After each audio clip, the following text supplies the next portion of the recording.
上期说到，李四九意外卷入古镜诅咒，镜中老妇竟能隔空挖人双眼，谢天豪离奇跳楼，蒲苍流惨死家中，一切源头竟是一面清朝邪镜。黄大仙暗中作祟，午夜写明所命，手机、水塘、眼镜，女鬼无孔不入，千钧一发，高亮拼死砸镜封印恶灵，真相却更加骇人，古镜破碎，女鬼屠城。今夜黄大仙伏诛，诅咒暂平，但邪镜重现完好，这背后究竟还藏着多少致命秘密？接下来我们继续聆听。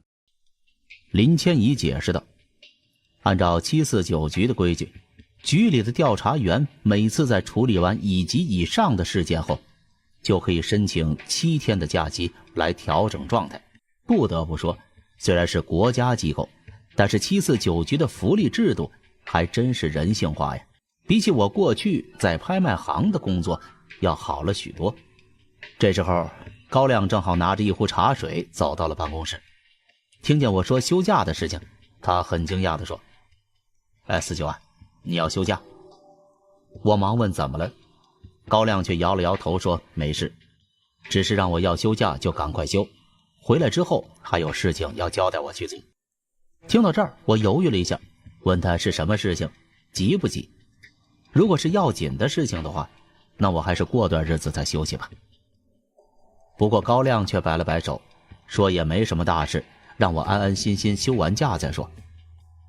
既然如此呢，我也就不再勉强，便向林千怡要休假单。林千怡一边替我拿着休假需要填写的表格，一边问我准备怎么利用这次假期。我告诉他自己打算去以前保安队的队友江开的老家看看。那你就是要去外地了？林千怡忽然问道。对呀，怎么了？那你可记得要把自己的装备带上，身为调查处的调查员，无论去哪里装备都不能离身，这是局里的规定啊。林千怡说的装备就是我那件装满了证件和枪械的手提箱。那些证件还好说，可是枪械怎么过安检呢？恐怕不管是机场还是火车站，我都不可能带着枪坐上去吧？难道是要我坐长途？可是江开的老家在湖北那一带，从东海坐长途，怕是在来回的路上就要把假期用光了。我把自己的困惑说出口，林千怡却弹了一下我的脑门，让我去把手提箱拿出来。等我从宿舍里提着手提箱出来，他立刻替我打开，随后在里面翻了一通，取出一个小本子给我。过安检的时候把这个拿出来给他们看就行了。我拿过那个小本子一看，发现竟然是一本持枪许可证明。你再等等。说着，林千怡又回到了自己电脑桌前，打印了一份文件，随后从自己抽屉里拿出了一个公章，盖在了上面。那文件也不是什么普通的文件，竟然是一份盖着公安部公章的公文，声明下属警员林四九因工作原因需要随身携带枪械。林千怡告诉我，有了这两样东西，到时候我再穿上自己的警服，就算是带着枪上飞机都没事了。我看了直摇头啊，说这也太张扬了吧。江开的家属知道我在半年前还是一个小保安，现在穿着一身警服去见他们，这怎么好解释呢？再说了，这盖着公章的公文，万一有人去验证发现是假的怎么办呢？林千怡笑了笑，你怎么那么傻呀？我们局里的东西，无论是证件还是公章，当然都是真的。至于江开的家属们，等你到了地方后，再找机会换上便服就行了。没办法，第二天我只能照着林千怡说的去了机场。果然如林千怡所说，我的警服还有身上的证件让我顺利通过了安检，坐上了前往湖北的飞机。江开的老家在湖北的一个小县城，下了飞机之后还要坐半天的车程才能抵达。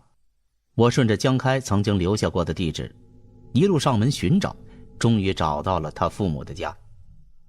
在见到了他的家人之后，我不禁有些庆幸自己能亲自过来一次，因为我到了之后才发现江开的家人生活的并不好。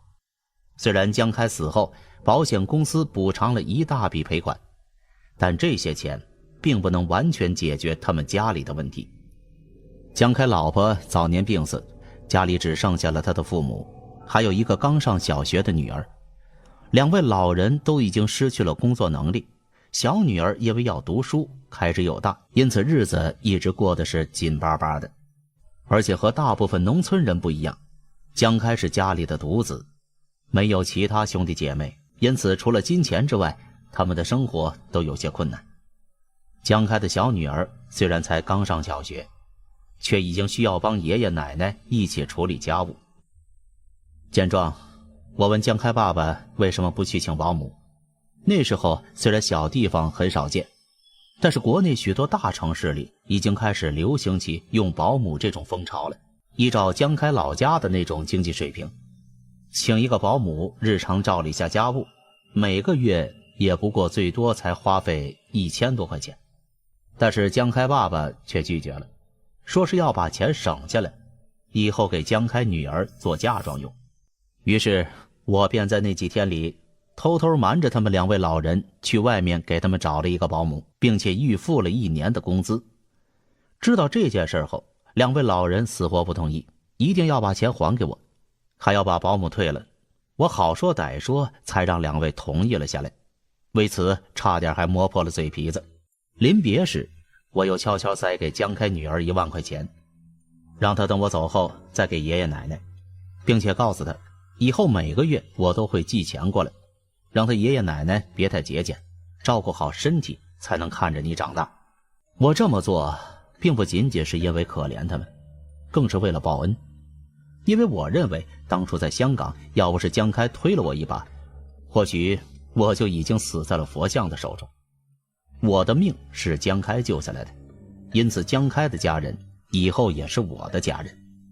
除此以外，临走之前我还给了江开爸爸一张我的名片，告诉他们以后家里有什么事情一定要给我打电话。后来回想起来，如果我当初没有留下这张名片的话，我后来一定会抱憾终生，因为正是这张名片引发了一件关系到江开女儿性命的大事。不过这些都只是后话，现在先把时间调回到我回东海的第2天早上。这天早上，我早早的便坐在了办公室里，因为是昨天半夜才到了东海，因此睡眠还有些不足。我打着哈欠向同样已经来到办公室正在吃着早饭的三胖要了一包速溶咖啡，正准备冲泡的时候，高亮带着林千怡进来了。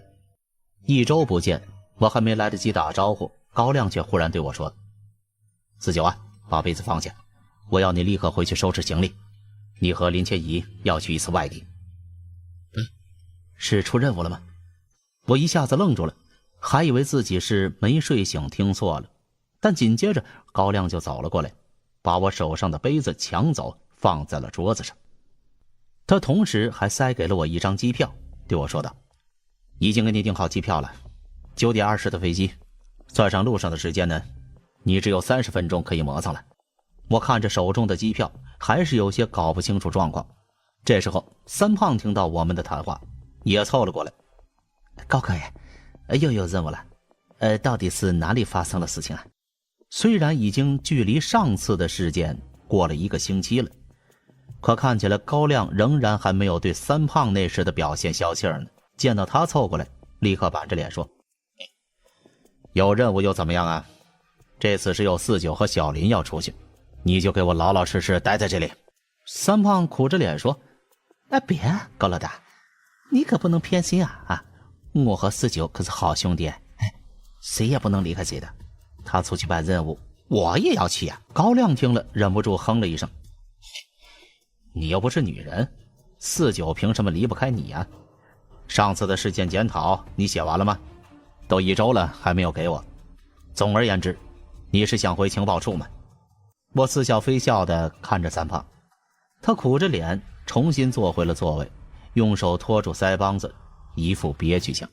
高亮哼了声，又转头对我道：好了，时候不早了，你赶快回去收拾东西，我们停车场碰头，我一会儿会开车送你们去机场。总而言之呢，详情会在路上再告诉你。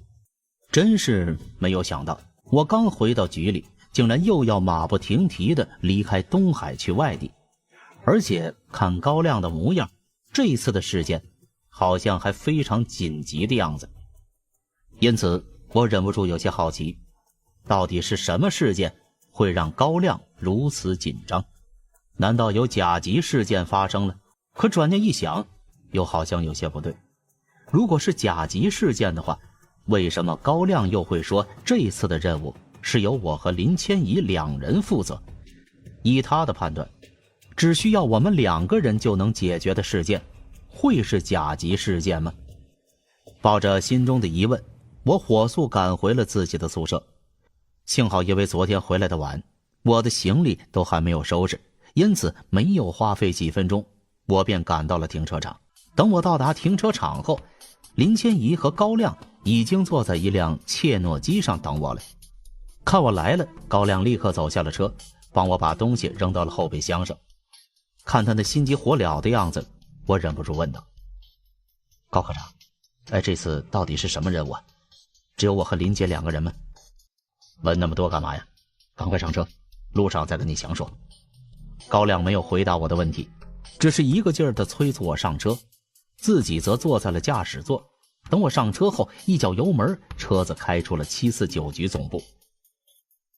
在路上，高亮从手提箱里取出了2张机票，扔到我的大腿上后，边开车边说：这次你和小林2个人要去香港，不需要你做什么，只要陪在小林身边就行。去香港？我一下子懵了，没想到自己刚从湖北回来，竟然又要去香港一次。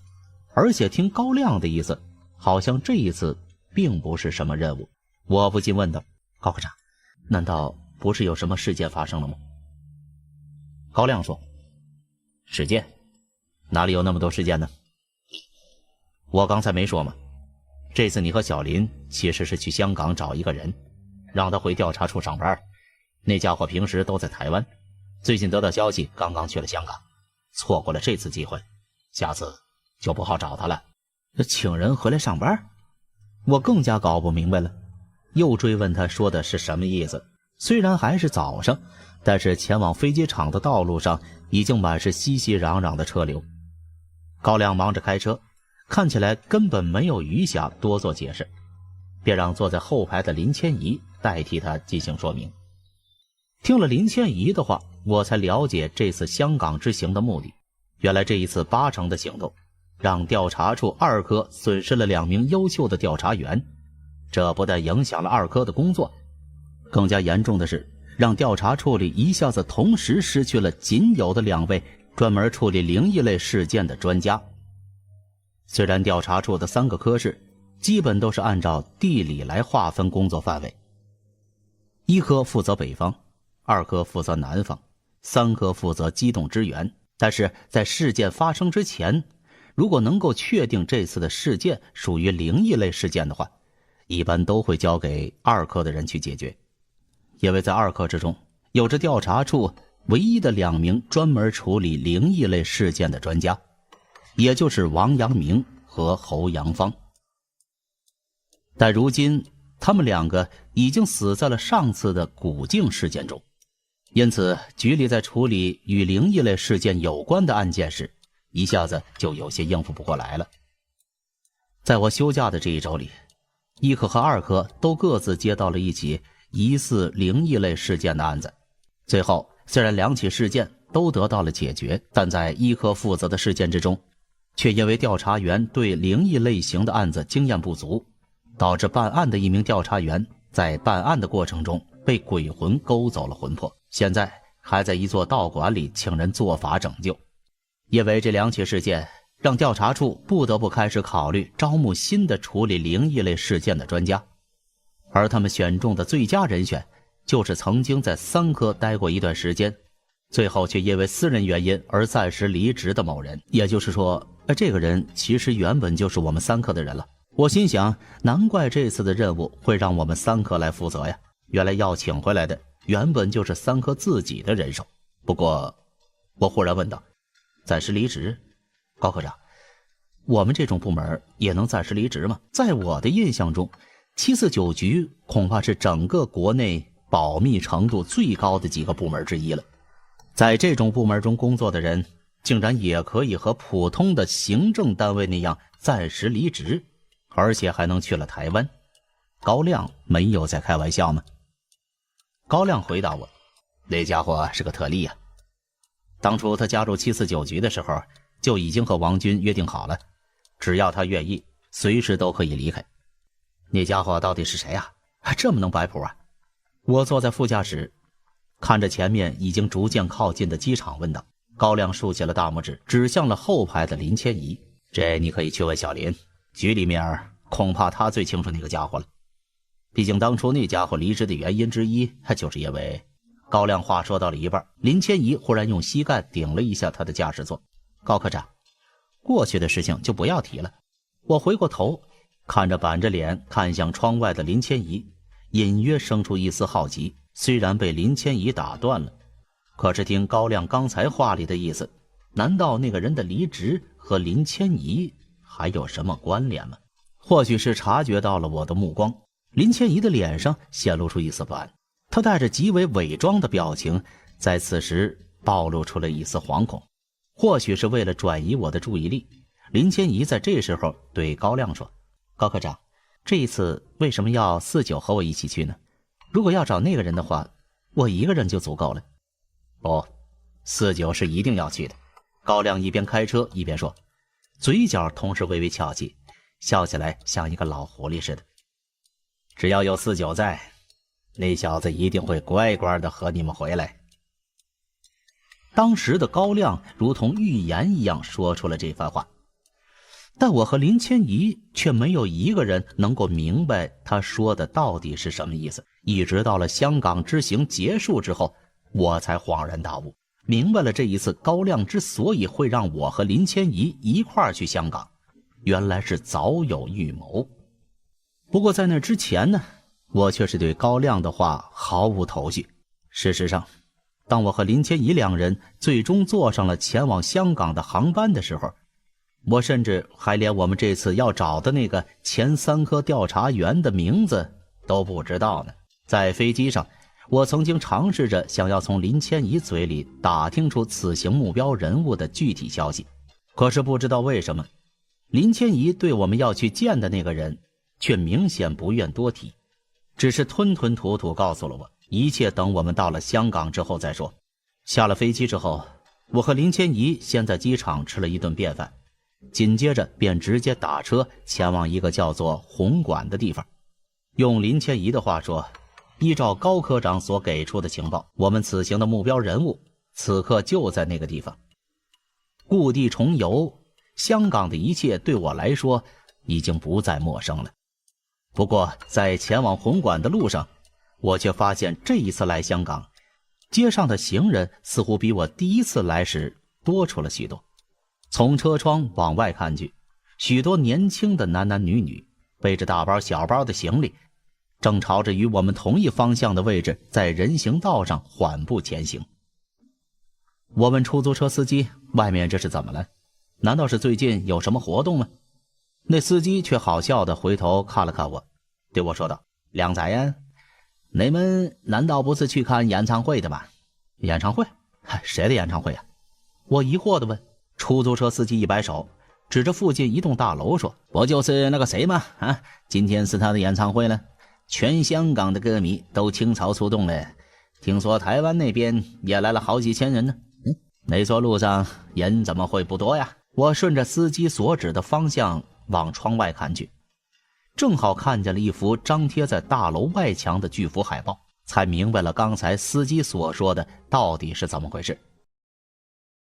原来就在今天晚上，一个那时候已经红遍港澳台的年轻歌手即将在红馆举行自己的演唱会。即使是在10几年后，那位歌手依然是巨星级别的人物，因为他的名气实在是太响了。这里我暂且以 Z 先生代替。在那个时候， Z 先生虽然才出道没几年，却已经在港台地区红透了半边天，就连内地这边也经常能在街头听到他的歌曲。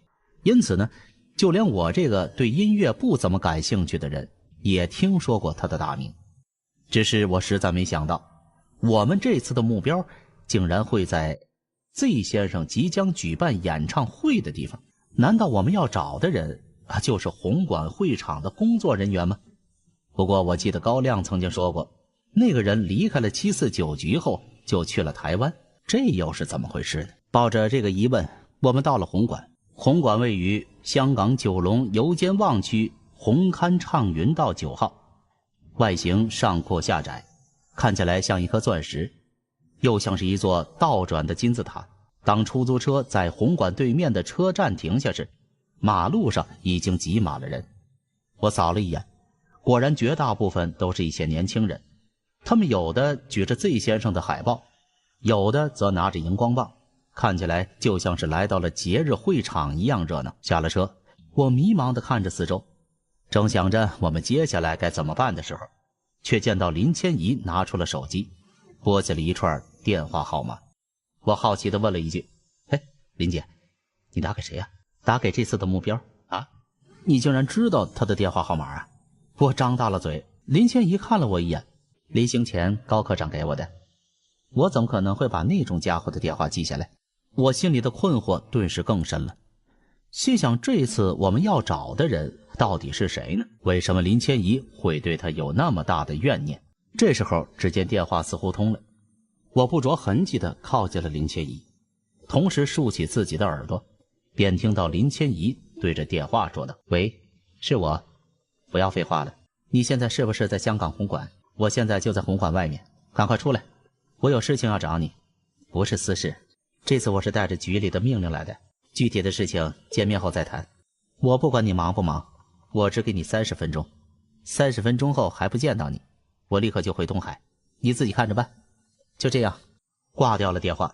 林千怡就对我说：“我们在这里等30分钟，30分钟之后如果见不到人，我们就回东海。”我的好奇心又来了，林姐，我们这次找的到底是谁呀？这一次林千怡终于没有再敷衍我，而是说出了一切。原来我们这次要找的人是3科曾经的一个调查员，名字叫做张默。说起来呢，这个张默和我一样，都是身怀特殊能力的能力者，自小便具有能看到鬼魂的阴阳眼。但是张默当初却没有被749局收容起来，而是被编入了调查处，成为了3科的一名调查员。这不是很正常吗？我不也是这样吗？林千怡却摇了摇头：“你和他的情况不一样，张默的能力被发现时，局里还不像现在这样有将民间的能力者邀请加入749局的传统，他在那时候没有被保管处看管起来，纯粹是因为他的出生。”原来张默本身的身份就不是一个普通人，而是龙虎山天师府正一派的直系传人。当初749局成立之时，正一派也出过力，里面的许多弟子日后都加入了749局。因此对于这样一位能力者，749局无法用对待普通能力者的态度那样对待，而是在确认了他的能力对社会无害后，特许其加入了749局调查处。而且因为张默还需要修行正一派的道术，因此一直到其20岁道术有成之后，才进入了调查处3科，正式的成为了一名调查员。我心想，难怪高亮说这家伙是个特例，原来他可是一个彻头彻尾的道2代，不但身兼特殊能力，还是正一派的继承人。这么一想，749局会放任这家伙自由离开调查处，却不进行管制，也就合情合理了。不过他为什么要离开调查处，后来又去了台湾呢？林千怡对此给我的解释，说是因为张默性格有些孤高冷傲，同时喜好自由，不愿受到约束，因此在我加入749局之前的1年，他便借口要寻找自己的梦想，而暂时停职离开了调查处。至于他能够去台湾，则是因为他正一派的身份。当年解放时期，正一派曾有一个分支和老蒋一起去了台湾，因此张默可以说在台湾也有亲戚，因此才能顺利的去了那里。在最后，我又追问林千怡关于张默离职时所说的梦想是什么意思。林千怡没有多做解释，只是告诉我，等我见了他之后，他就会明白了。在我们等张默出现的时候，聚集在红馆外的人群已经越来越多。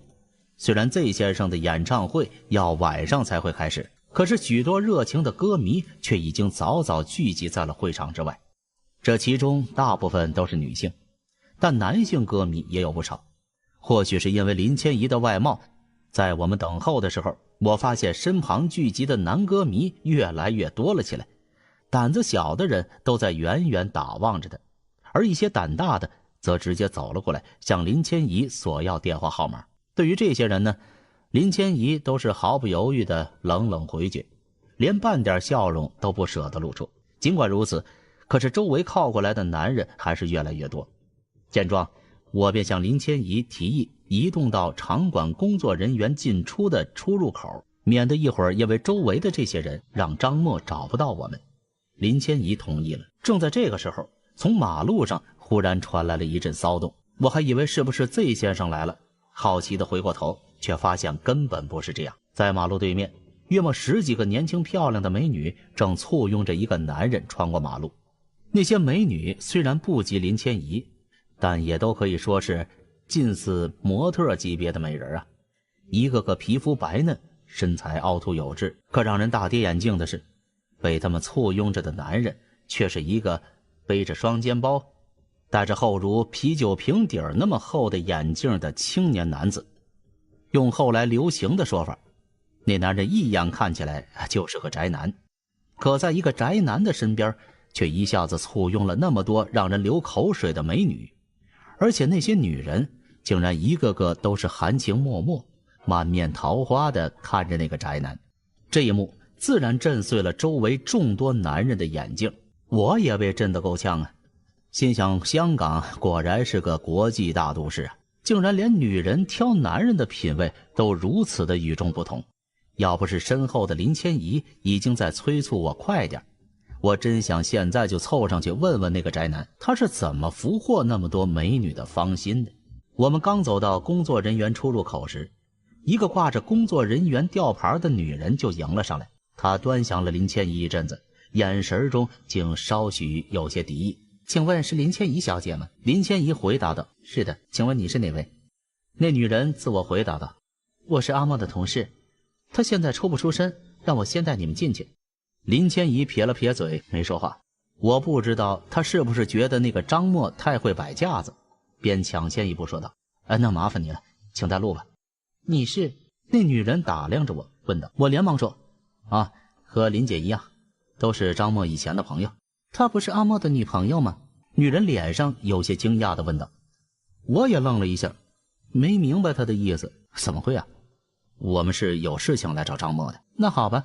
那女人没再多问，给了我们俩一人一张吊牌，便带着我们进入了红馆的后台。虽然正式名称为香港体育馆，但红馆其实很少举行体育赛事，反倒是经常被作为香港最大的演唱会场地被使用。会场内部设有12500个座位，场内并无任何支柱。当我和林千怡被那个女工作人员引领进会场的时候，现场的演唱舞台已经完全搭建完毕。在舞台上，我看到了 Z 先生正带着他的乐队进行排练。虽然我并不是 Z 先生的歌迷，但是竟然能够如此近距离地见到一个大明星，我还是有些小激动。不过这时候我却发现身边的林千怡的脸色有些不对劲，顺着她的视线，我发现林千怡正盯着舞台上的某个人，不过不是对着 Z 先生，而是他乐队中的某个成员。我问他：林姐，你在看谁呀？张默。他在哪里啊？林千怡指着台上的某一个人对我说道。拿着吉他的就是他。当我顺着林千怡所指的方向找到了那个传说中的张默的时候，嘴巴就合不上了。原本我以为张默应该是红馆现场的某个工作人员，可谁想到张默竟然会是 Z 先生伴奏乐队里的一个成员，还他妈是一个吉他手。在红馆外听了林千怡对张默的描述后，我原本心里给张默的描绘是一个沉默寡言、瞳孔幽深似鬼、性格阴冷、穿着古朴道士打扮的青年男子，可现实却给我的想象力狠狠扇了一耳光。因为在我眼前的舞台上，真正的张默却是一个留着一头披肩长发，穿着黑色皮衣，正疯狂地弹奏着吉他。从远处就能感觉到他那从骨子里透露出来的玩世不恭气质的男人。这个男人竟然还是龙虎山正一派的继承人，一个正在弹奏摇滚乐的吉他手。我怎么看都无法把这个人和张默在我们心中的印象比划在一起。我不禁有些怀疑，是不是林千怡指错人了。然而当台上的排练结束之后，那个拿着吉他的男子却一边弹着一段带着点东瀛音乐的曲调，一边走到了我们面前。哇，是阿默呀，好酷啊！除了 Z 先生之外，这里就阿默最帅了。Z 先生给你们，阿默是我的人。在那个男人走向我们的时候，周围的一些女工作人员中传来了一阵这样的话，而他们的话也从侧面向我证实了眼前逐渐靠近的这个男人果然就是张默，而且看起来他在这个地方的魅力还非常高的样子。难怪刚才给我们带路的那个女人之前对林千怡会有敌视，估计她也是张默的拥趸之一呀。我正在胡思乱想的时候，张默已经走到了我们的面前，不过他的眼睛从头到尾一直都在注视着林千怡。千怡，你果然来找我了，我知道你一定是想我了，对吧？张默开口之后的第一句话就让我忍不住起了一身鸡皮疙瘩，同时心里也升起了一股好奇。听他说的，好像张默和林千怡之间不单单是曾经的同事那么简单呢。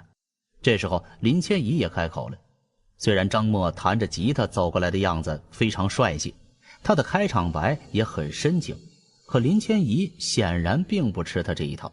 张默啊，你还是老样子，难道你不弄点音乐就无法正常说话了吗？你再给我发出这些噪音，我立刻就走。啊，好好，我停下来还不行吗？张默略有尴尬地将吉他背在了身后，随后才继续对林千怡说道：千怡，你还没有回答我的问题呢。1年不见，你有没有……不用说废话了。林千怡用我从未见识过的冷淡表情抬手打断了他的话，继续说：张默，我这次来找你是代表调查处3科的，王阳明和侯阳芳他们在半个月前殉职了，现在局里缺少处理灵异事件的专家，因此王处长希望你能立刻返回局里，重新开始正常工作。林千怡的话让原本还微笑着的张默嘴角慢慢放平。他们2个死了，真是可惜啊。不过正一派还有许多优秀的弟子，王处长为什么不再去那里请些帮手呢？这些我不管，我接到的命令便是要把你带回去。林千怡回道。不过很显然，他的话反而起到了反作用。只见张默重新拿起自己的吉他，随意地弹了一个调子，又指着身后的舞台对我们说道：千怡，你也看到了，我正在距离自己的梦想越来越近。虽然我现在只是 Z 先生乐队里的一个吉他手，但我的音乐天赋就算是 Z 先生也很欣赏。他觉得只要我坚持下去，日后一定能在音乐这条道路上实现自己的梦想。所以749局我是不会回去的，不但是那里，就连龙虎山我也不会回去。我在一旁听了半天，也算是明白了这个张默当初离开749局的原因了。原来虽然身为一个道士，可是张默的理想却是成为一个音乐家。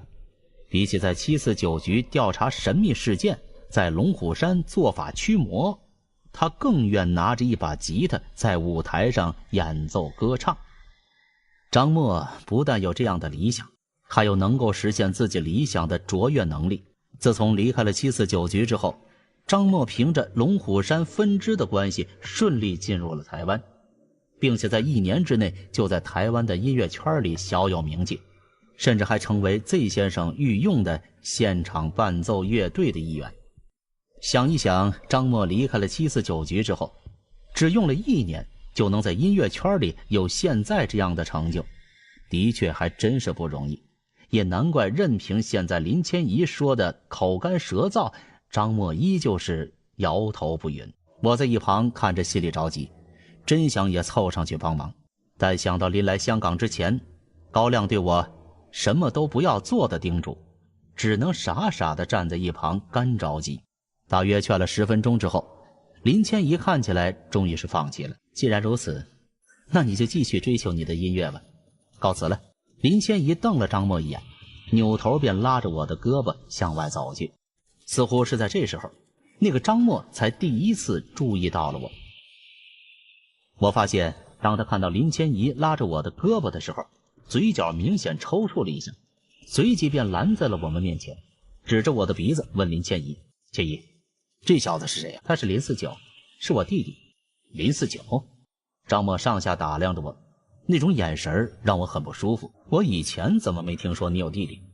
林千怡白了他一眼：要你管吗？49是我爸爸收养的孩子，现在也是749局的调查员，同时还是我的搭档。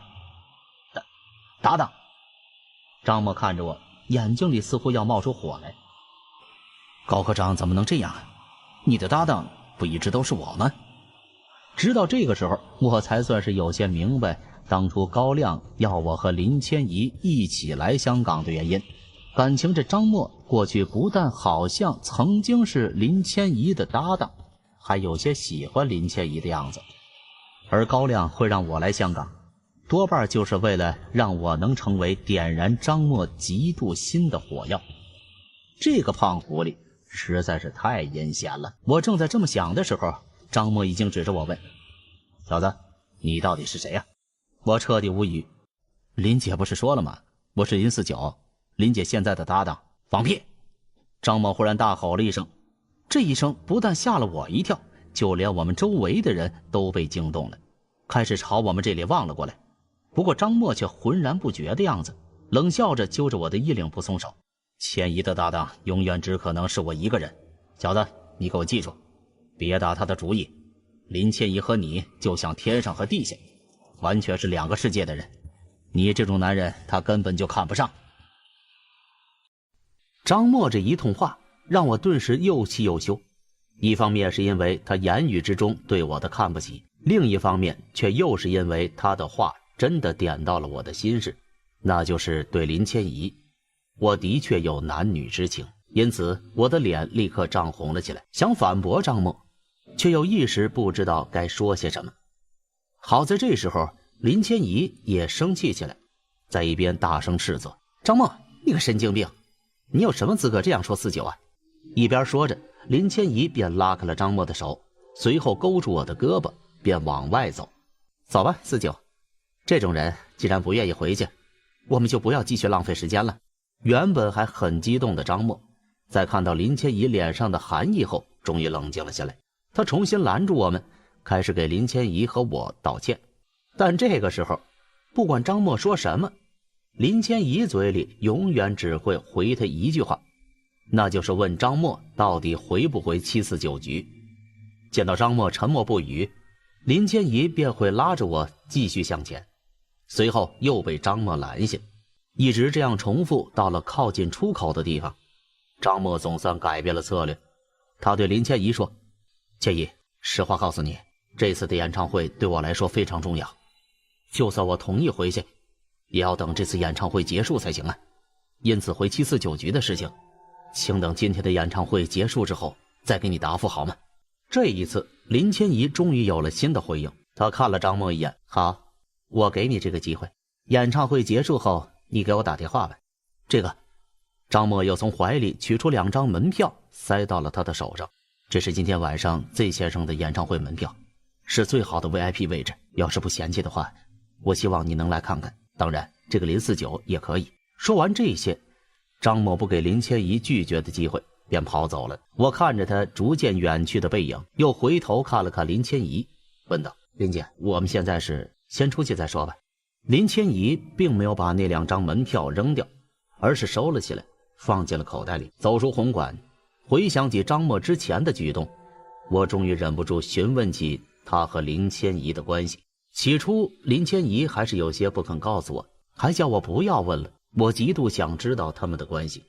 便对林千怡说，经过了刚才那一幕，就算是傻子也能猜出来这个张默肯定和他以前不只是同事那么简单。林千怡也许是看我说的有道理，终于把实情全部一一对我道出。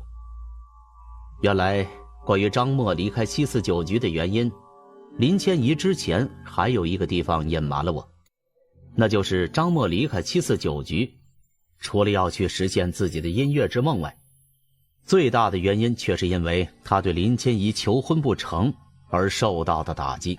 就像我之前看到的那样，张默对林千怡已经不只是同事之间的感情，更有男女之间的爱慕之情。事实上，自从20岁时进入调查处实习，张默便一直对林千怡倾心到现在。只可惜，对于张默，林千怡却完全没有好感，只是把他当做了普通的同事。不过，虽然林千怡已经屡屡表明了自己的心意，可是张默却始终不依不饶，甚至在1年前直接对林千怡提出了求婚的要求。这一次，林千怡毫不留情地在所有人面前回绝了他，彻底断了张默的心思，才会让他心灰意冷，离开了调查处，远去台湾。虽然听了他的解释，我却还有一点不明白，那就是林千怡为何会对那个张默如此冷漠。无论是家世还是外貌，张默都可以说是同龄人中的佼佼者。仅仅是在之前那短短的10几分钟里，我就注意到在我们身边不只有一个女人一直在往我们这边偷看，而偷看的对象自然就是张默了。按理说，林千怡就算对他没感觉，也不会像现在这样冷淡呢。不，我能感觉到林千怡在面对张默时，除了冷淡之外，应该还有一种更深层次的感情。那种感情看起来与其说是厌恶，还不如说是嫉妒。可张默是一个男人，林千怡一个女人，为什么会嫉妒他呢？对于这一点，我想从林千怡口中找到答案，可是不知为什么，林千怡却再一次沉默了。当我们走出红馆时，等候在外面的歌迷数量比刚才又多了好几倍。看着外面密密麻麻的人群，我问林千怡现在到底该怎么办，是就此离开，还是真的依照张默所说，等这次的演唱会结束再找他？一边这么问的时候，我一边偷偷地看了下林千怡手上的那2张演唱会门票。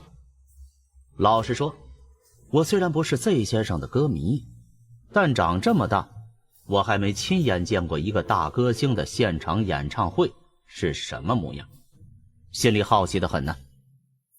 或许是看到了我偷偷瞄过来的视线，林千怡说：“算了，反正闲着也是闲着，要不我们就看一次演唱会吧。”好呀好呀，我连忙点头同意，心里别提有多乐了。想不到因公来一次香港，竟然还能和林千怡一起看一场演唱会，还是大明星 Z 先生的 VIP 座位。我看了看手表，眼下距离演唱会开始还有差不多3个多小时的时间。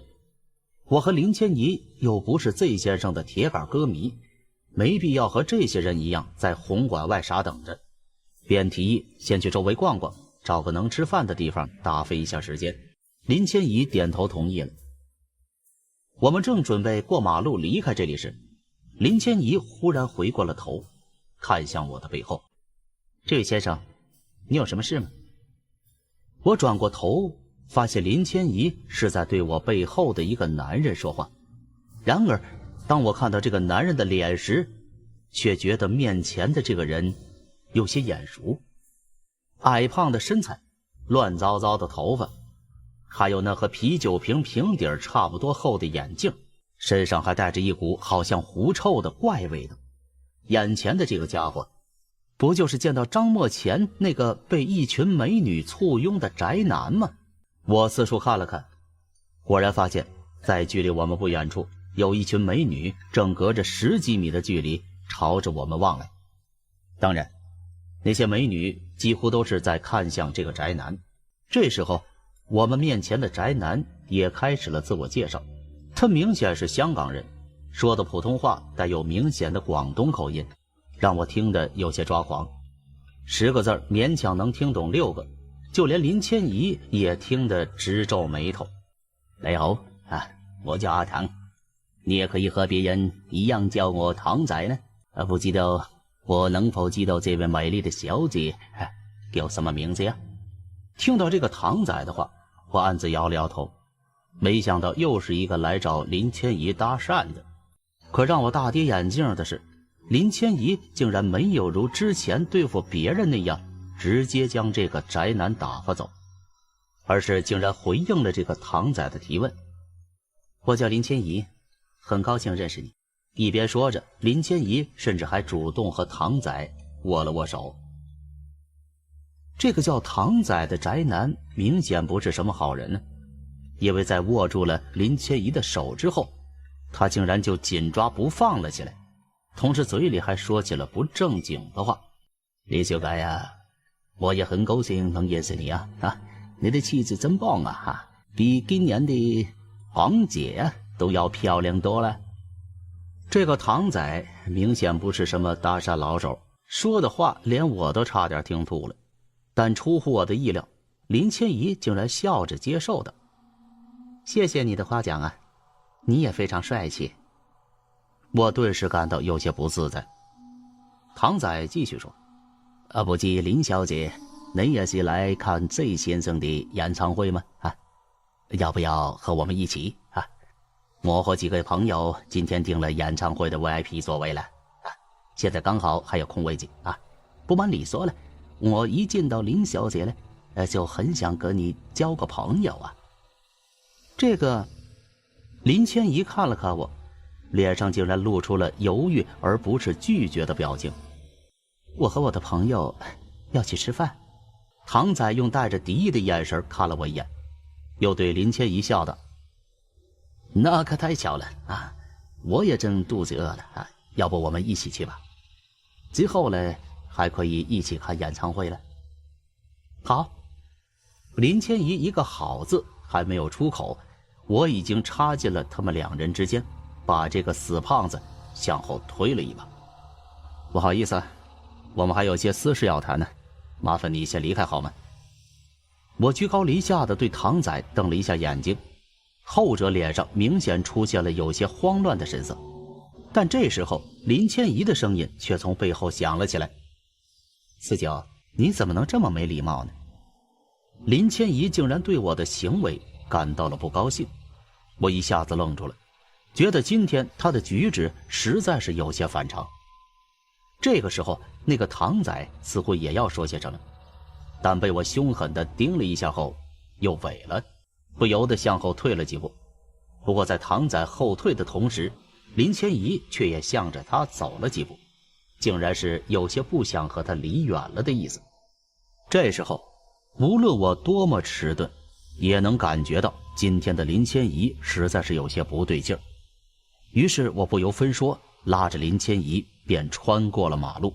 在过马路的时候，我看到身后的唐仔竟然也想跟过来，情急之下我不得不撩起了自己的外套，让插在外套下的枪套暴露在了唐仔面前。果然后者双眼一瞪，立刻停住了脚步。但这个时候除了身后的唐仔之外，我又从附近感觉到了一股冰冷的视线，好像正在看着我和林千怡2个人。我朝着周围看了看，并没有发现什么可疑人物，便拉着林千怡快步跑离了此处。一直在街上狂奔了10几分钟，我才将林千怡拉到了一处街角，对她问道，林姐，你今天是怎么回事那种家伙你踩他干嘛呀？谁料直到这时候林千怡却生气地质问我，有问题的是你才对吧，四九，你干嘛要打扰我呢？我一听有些傻眼，这还是我认识的林千怡吗？林姐，你是不是生病了？那种家伙……住嘴！林四九，我没有生病，有问题的是你才对，我不许你说唐仔的坏话。现在虽然已经是11月份，可是今天香港的气温却仍然很高，马路上的行人都是一身清凉打扮，但这个时候我却忽然感到浑身有些发冷。我不敢相信，为了一个才认识没几分钟的男人，林千怡竟然会对我翻脸。情急之下，我生平第一次对林千怡吼道：林姐，你看看你现在的样子，你还说自己没事。也不知是不是我的怒吼起了作用，林千怡的眼神忽然有些茫然，她盯着我看了一会儿，忽然掉头离开了。我急忙跟了上去，发现她是去了一家便利店，找店员要了一瓶冰水。林千怡扭开盖子便狂喝了起来，一直到半瓶冰水下肚，才抹了下嘴唇，靠在一边不停地喘气。过了半晌，林千怡才回过了神，疑惑地说：四九，对不起啊，我也不知道自己刚才是怎么了。林姐，你刚才不会是中邪了吧？还是你真的看上了那个唐仔了？怎么可能呢？林千怡红着脸回答我只是不知道为什么觉得那个男人看上去很有魅力。很有魅力？那个唐仔？说老实话呀，这个时候我心里忍不住怀疑，难道这才是林千怡真实的审美？否则为什么过去身边一直有张默那样的大帅哥，他却从来没有动心过？我随后又暗自在心里叫苦，心想自己虽然不比张默帅，但却也不是唐仔那种类型的。这么说来，这是不是也没戏了呢？对了，还有三胖那家伙，他和唐仔其实是一种类型的男人，那么林千怡会不会也看上了他呢？于是我问他：林姐，难道你喜欢的是唐仔那种类型的男人吗？不，肯定不会。林千怡拼命摇着头：四九，你不用乱猜了，我曾经发过誓，在找到自己的父亲之前不会喜欢上任何人。可是你刚才……别说了，我现在有些不舒服，我们还是找个地方坐坐，顺便把饭先吃了吧。不等我同意，林千怡便把剩下的冰水全部喝光，随后走出了便利店。无奈之下，我只能在后面跟上。我们在红馆附近的商业街上找了家茶餐厅，两个人随便点了一些东西。我因为林千怡的事儿而没有什么胃口，只是有一口没一口的吃着，而林千怡的胃口却异常的好。虽然之前我从来没见过她一顿饭能吃这么多。席间我问她今天怎么这么能吃，林千怡告诉我，不知为什么她现在感觉非常饿，而且奇怪的是，她吃的越多，对那个唐仔就越没有感觉。当我们一顿饭吃完的时候，林千怡忽然对我说：奇怪了，吃饱了肚子后，我怎么会觉得自己之前有些傻呢？我问她是什么意思，林千怡想了想，对我解释道：不知为什么，我现在忽然觉得自己之前的举动很可笑啊。那个唐仔明明不是我喜欢的类型，真是奇怪了。我正想细问，林千怡忽然低声对我说：四九，你身后10米有个女人一直在监视我们。闻言，我顿时想回过头，却被林千怡阻止：不要乱动，用这个看。一边低着头继续装作吃饭，林千怡一边递给了我一副不锈钢汤勺。借着汤勺的反光，我看到在我们这一桌的不远处，林千怡所指的方位上，正有一个女人独自坐在餐桌旁。虽然汤勺上的反射有些模糊，但依然能看得出那个女人长得十分出众，面容姣好，亭亭玉立，穿着一身红色长裙，而且好像在哪里见过。我不禁问道：林姐，你见过这个女人吗？林千怡摇了摇手指：没有。你见过？好像有点眼熟呢，但是想不起来了。你能确定她在监视我们吗？我有些不确定地说：试一试就知道了。比起进入749局不到半年的我，林千怡显然对于此类事情已经经验丰富。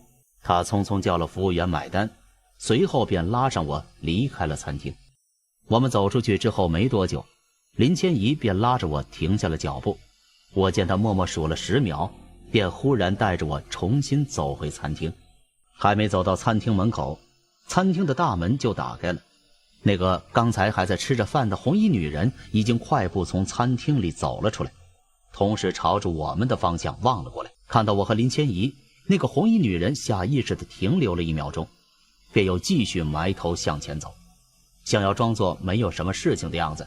但是她刚才的举动却已经让我明白，林千怡的猜测果然没错，这个女人真的在监视我们。可她究竟是为什么要监视我和林千怡？难道是知道了我们俩的身份？我让林千怡在一边稍等，便朝着那女人走了过去，准备拦住她，问个明白。可能是发现了我已经注意到她，这个红衣女人忽然低下了头，同时把步子放缓，但我能感觉到她的视线还一直盯着我的双脚。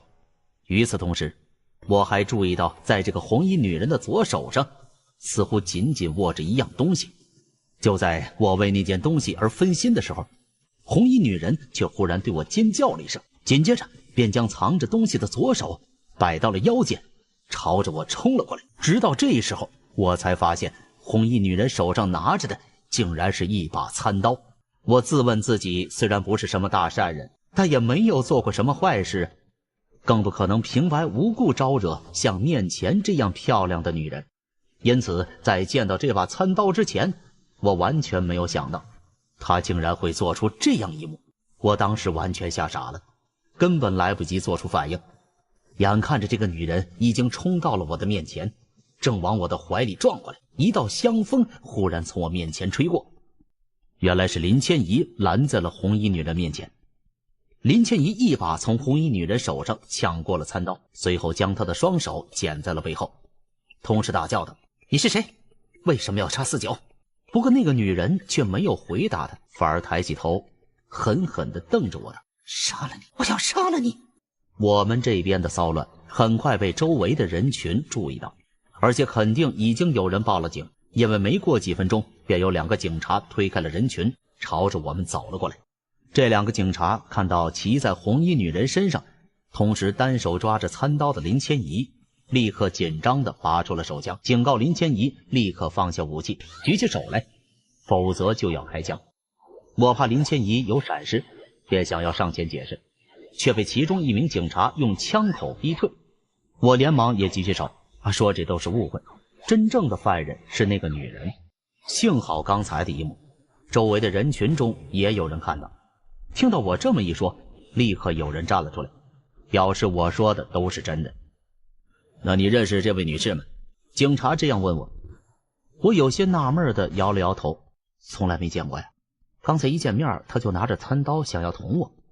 警察有些不相信我的话，继续追问：那你知道她为什么要袭击你吗？我都不认识她呀，怎么知道她为什么要杀我呢？2名警察听了，低声商量了一下，这才低下了枪口。其中一个人上前拿出了手铐，将红衣女人铐住抓了起来，同时让她老实点，不要乱动。可是红衣女人我行我素，即使已经被铐住了，还依然拼命乱动，连高跟鞋都踢飞了一只，根本不理睬警察的恫吓。看到这个女人对我如此咬牙切齿，周围围观的人群也开始议论纷纷，一些难听的话也飘到了我的耳中。那人准是始乱终弃呀，说不定是第三者插足啊。这小子艳福不浅呢，2个女人都长得跟模特似的。现在这个社会真是堕落呀，男的不坏，女人绝对不爱。老实巴交的正人君子倒没人要了。我听了这些话，顿时脸涨得通红，心想自己真是比窦娥还冤呢，怎么平白无故的招惹了一个女疯子呢？没过多久，一辆警车接走了那个红衣女人。不过事情到这里还没有结束，2位最初赶到的警察和他们的头头商量了一下，觉得还需要带我们也一起回警局进行一下配合调查，顺便做个笔录。我也觉得很有必要去一趟，因为我实在是很想知道那个女人袭击我的原因到底是什么。可这时候林千怡却拉住了我，拒绝了警察的要求。我悄悄问林千怡为什么，林千怡指了指自己的手表，意思是一会儿我们还要去红馆那里，现在没有时间去警局。只是无论是在香港还是内地，持刀袭击这种事件都不能算是小案子，因此现场的警察根本就不同意放我们离开。见状，我原本以为林千怡会让我拿出身上的伪装证件，可没想到他却反而打了一个电话，和电话那头说了几句之后，便将手机交给了现场警察的头头。虽然听不到他们说什么，但电话那头的人物明显身份不凡。只见警察头头在听到电话里的声音之后，立刻原地敬了一个礼，一副如临大敌的模样，随后便是一连串是的回答。我捅了捅林千怡的肩膀，问电话里的是谁。他看了看我，随后把我的手机也拿了出来，在上面输入了一串电话号码，告诉我这是749局在香港当地的外事处行动小组负责人。他对我说：49，你记住了，香港不比内地，在这里有许多国外的间谍一直在打探局里的消息，因此不到万不得已的时候，我们必须尽可能保持低调。以后如果遇到这样的事情，就直接打我给你留的电话。那位负责人在香港很有人脉，无论是香港警察还是地方政府里都有他认识的人物。比起拿出你的公安证件给这些警察看，还是由他来替我们和这些警察打交道更加有效，也更隐蔽得多。我这还是第一次听到有外国间谍在打探749局的消息，不由对此产生了好奇。我正准备继续询问下相关的信息的时候，那个警察头头已经打完了电话，把手机还给了林千怡。不知电话那头的负责人是用什么理由和他说的。只见那位警察对我们敬了个礼，说：“2位，你们可以走了，上面已经吩咐我了，这次的事件我们会独自进行调查，不会再干扰到2位。”林千怡表示了感谢，又问：“不过这次的事件，我希望能知道后续的调查结果。我对这个女人为什么要袭击我的同事很好奇呀。”这个问题也是我要问的。在得到林千怡同意后，我向这个警察要了一张名片，随后便照着名片上的电话发了一条短信给他，告诉他有任何消息可以立刻打电话通知我。离开了事发现场，我们便往回走，准备回红馆。经过刚才这么一番折腾，距离演唱会开始已经没剩下多少时间了。走在路上，林千怡和我聊起了刚才发生的事情，问我到底认不认识那个女人，怎么好端端的会平白的招惹出这样的祸事。对于刚才那个女人，我实际上已经有了一个猜测，却拿不准自己到底有没有认错人，便问他：“林姐，你真的没认出刚才那个人是谁吗？”那个女人？林千怡想了想，摇了摇头。其实那个女人你和我之前都见过，我记得她是和唐仔一起来红馆的女人中的一个。林千怡顿时瞪大了眼睛：“你是在怀疑那个唐仔？”我点头说：“没错，算上当初佛像那一次，这其实还是我第2次来香港。在这里我根本就不认识什么人，更不可能和一个女人结仇。要说我真的在香港与什么人结了仇的话，那就只能想到那个叫做唐仔的男人了。而且刚才袭击我的那个女人，又正好是唐仔身边众多的美女中的一个。因此要说这次的事件与他没有关系，打死我都不相信。对于我的猜测，林千怡却并不认同。应该不会吧？你和那个唐仔虽然是有冲突，但应该还不至于到要杀人的地步。况且就算唐仔真的要杀你，为什么动手的又会是那个女人呢？难道不会是唐仔指使他的吗？林千怡看着我的眼睛：“如果是我让你去杀一个人，你会毫不犹豫的去做吗？就算你说的是真的，可这只是你和唐仔的矛盾呢。为什么那个女人好像把你当成了杀父仇人一样？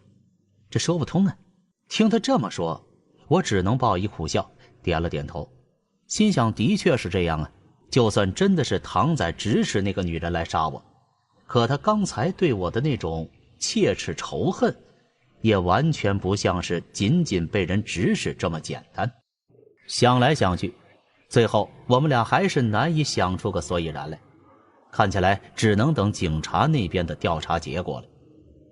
10几分钟后，我们走回到了红馆外，这个时候天色已经暗了下来，而在红馆外等候的人群也开始纷纷进入了馆内。一些挂着工作人员吊牌的男女正举着喇叭大声通知外面的人，演唱会即将开始，请他们凭票入场观看。离演唱会的开始已经只有不到最后10分钟的时间。见状，我们便不再耽搁，进入了红馆里面。Z 先生虽然是这几年才刚刚在华语地区崛起，但他的声望却是已经可以和过去的顶级歌星相媲美。这一点从现场的状况就可以看出。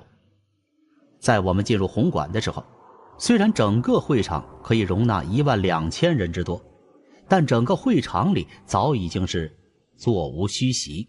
这样看来，能够在离开749局之后的短短1年里，就能成为这样当红的 Z 先生御用乐队的吉他手，张默的确有其特殊的音乐才能。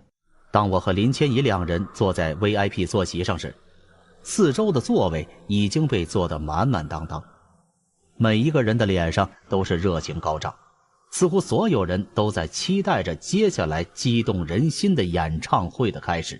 不过在这群人之中，却有一群人与现场的气氛显得有些格格不入。张默给我们的 VIP 座位是在 VIP 座位的第4排，而在我们座位的右前方最靠近舞台的位置上，却坐着一群风姿卓越的女郎。而在这些女郎的中间，一个和周围的女士们显得格格不入的矮胖男人正坐在他们中间。林姐，你看那边。我拍了拍身边的林千怡，指着那群人道：是他。林千怡看到那个男人，显得有些惊讶，因为那个男人正是之前让他举止失措的唐仔。因为担心林千怡又和之前那样举止失常，我忙问他现在感觉怎么样。他却告诉我不用担心，自己不会再像刚才那样了。和周围已经注意力全部集中在了舞台上的观众不同，那个唐仔和他身边的女郎们似乎正在为了什么而争吵。因为现场太嘈杂，我没法听到他们到底在争论什么。我想靠过去偷听一下，不过林千怡却对我说不用这么麻烦。我这才想起来，林千怡好像会唇语，于是我便让她看看那边到底在干什么。林千怡看了一会儿，才对我说：那些女人是在抢位子。抢位子？我奇怪地说：难道她们不是一起的吗？那些女人在抢唐仔身边的2个位子，现在谁都不肯退让。有一个女的正在出价让他们离开唐仔。出价？我重新回过头看去，果然看到在唐仔身边有一个女人正在从自己的皮包里抽出一张张纸币，对着坐在唐仔身边的2个女人说着什么，看起来好像真的是想要花钱让他们让开位子的架势。除了那个女人之外，还有几个女人则已经索性动起了手来，她们抓着死死贴在唐仔身边的2名女性，拼命想要把她们从座位上拉开。而其中一个女人甚至已经开始拉起了一个坐在位子上的棕发女郎的头发，一边打骂着婊子不要脸之类的话，一边和她扭打了起来。被打的棕发女郎不甘示弱，反手抽了对方一个耳光，2个人随即滚到了地上，互相撕扯着踢打着，乱作了一团。而在他们2人旁边，其他的女郎们不但对这2人的疯狂举动仿佛视而不见，反而集体争抢起棕发女郎空出来的座位来。而他们的争抢也引发了更大规模的斗殴，几个女人开始拳来脚往，毫不退让。怎么会这样啊？我对眼前发生的一切瞠目结舌呀！这还是我第一次亲眼看到女人，尤其是这么漂亮的女人之间互相打群架。比起男人之间的斗殴，这些女人打起来更加没有分寸，惨叫声、尖叫声很快便盖住了周围歌迷们的欢呼声，吸引了所有的人的注意力。直到这个时候，会场里的保安们终于赶了过来。6名5大3粗的保安们冲到了唐仔身边，试图把那些正扭打成一团的女郎们一个个分开。然而这些女郎们却仿佛发疯了似的，力气似乎大得惊人。先期冲过来的6名保安一时之间竟然也无法拦住他们，不得已呼叫起增援。但就在这个时候，一个女人的尖叫声突然响了起来，其余的人顺声望去，尖叫声此起彼伏。只见不知什么时候，那个棕发女郎已经倒在了地上，舌头吐了出来，痛苦地左右扭着脸。而之前和她纠缠在一起的那个女郎此刻正坐在她的身上，双手用力捏着她的脖子，同时嘴里不停地怒叫着：你这个不要脸的，唐仔是我的，是我的！眼看那棕发女郎已经从嘴里冒出了白沫，马上就要被掐死了。幸好这时候一个保安冲了过来，把2人给拉开了。要不是亲眼所见，这一切打死我也不会相信，2个女人为了争抢一个连明星都不是的男人身旁的位子，竟然会大打出手，甚至要杀死对方。一时间，我感觉自己仿佛看到了世界末日。这个世界到底是怎么了？为什么那些女人会这么疯狂呢？想到这里，我开始怀疑，这个唐仔是不是和我一样，是身怀特殊能力的能力者呢？否则实在是无法解释那些女人们对唐仔的异常反应。我把自己的猜测告诉林千怡，她也觉得有这方面的可能。如果真是这样的话，照规矩，我们应该立刻将此事和局里汇报一下。不过林千怡却不同意我的提议，反而让我去打电话给那个香港外事处的负责人。四九，现在和局里联系已经来不及了，这里人这么多，如果唐仔真的是能力者的话，那这次事件的目击者恐怕就要超过1万多人了。等总部里的增援来到香港，恐怕这次的事件已经登在香港的报纸上了，到时候再来处理这次的事件就没有那么容易了。我明白了他的意思，便问他那该怎么办呢？林千怡戳了一下我放手机的口袋，你还记得我之前在你手机上留的那个电话号码吗？去找那个香港外事处的负责人，让他赶快集结局里在香港的所有人手到红馆来，我们必须在事情无法收拾之前把他给控制住。我被林千怡说服了，正准备离开会场去安静点的地方打电话，唐仔那边又传来了新的尖叫声。这一次出事的是另一个穿着黑色长裙的女人。出事的时候，这个女人正死抱着唐仔的腰不放，还不断试图亲吻唐仔。结果她身后一个短发女子竟不知从哪里找出来一把剪刀，一下子插在了他的手臂上，嘴里还大叫着：放开唐仔，你这个贱货，唐仔的嘴唇是我的，放开他！原本只是一场女人间的打架，却忽然见了血，这一下会场一下子像炸开了营，瞬间全场的保安都朝那儿涌了过去，想要制止事态进一步恶化。林千怡见状，立刻催促我赶快去，自己则拿出了他的那张公安部的证件走了过去，准备先把那个唐仔控制起来。我见事态紧急，也快步冲出了现场，来到体育馆内的一间卫生间里，确认了里面没人之后，便拨打了电话，和那位负责人取得了联系。今天的节目就到这里，感谢您的收听，点击订阅频道并打开小铃铛，第一时间获取更新。明天我们不见不散。